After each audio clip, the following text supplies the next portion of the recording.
Newmarket native Adam Beschizza made his U.S. debut in 2015. Since then, he's had success at multiple tracks across the U.S. While an injury put him out for most of the 2019 fall season, he is now preparing for his return in the next few weeks. I was pretty much born and raised in Newmarket, which is basically the horse racing capital of England, and it's the best place really if you want to become a jockey. I think it's almost vital you need to be there, you know. My aunt trains in Newmarket, and basically it's pretty much a family-run business. You know, I think it was a natural progression from me. I think from a young age I've always wanted to be a jockey, so I started when I was 17, and I was an apprentice for a couple of years, and then I turned professional. But when I was 18, I came over just for like work experience. I was actually still an apprentice back home.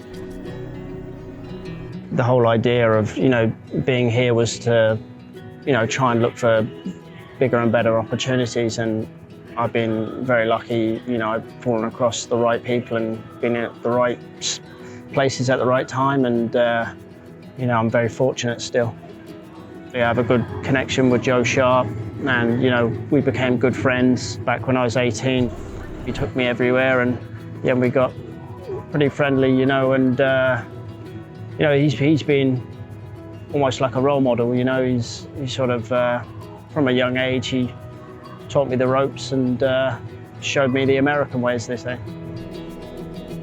Kentucky's, you know, it's very good for racing. You know, the purses here are huge, and it just comes very fruitful for everybody to want to be racing here. You know, the best jockeys, best trainers, best horses, you know, they all seem to arrive here, and it's the place to be. Bandua, it was great because I've ridden him, I think, near enough 10 times now, so I know him like the back of my hand, and you know, he's such a cool horse. He had finally won over in America, but he was always knocking on the door. But you know, that was a very good day, and I was very fortunate again to have, you know, Mums on Strike and Triple Chelsea, and they carried me right the way through the fairgrounds, and they carried that form straight into Keeneland, and you know, they're two very special horses to me. Triple Chelsea beat Lady Aurelia. Quite jaw-dropping that she actually got beat Lady Aurelia, because you know, she was this ultimate fast filly, you know, could you know, beat anybody in Europe and America. So for her to go and beat Lady Aurelia was pretty jaw-dropping, yeah. I'd just gone for my checkup. That was 3 weeks after, you know, I broke the collarbone.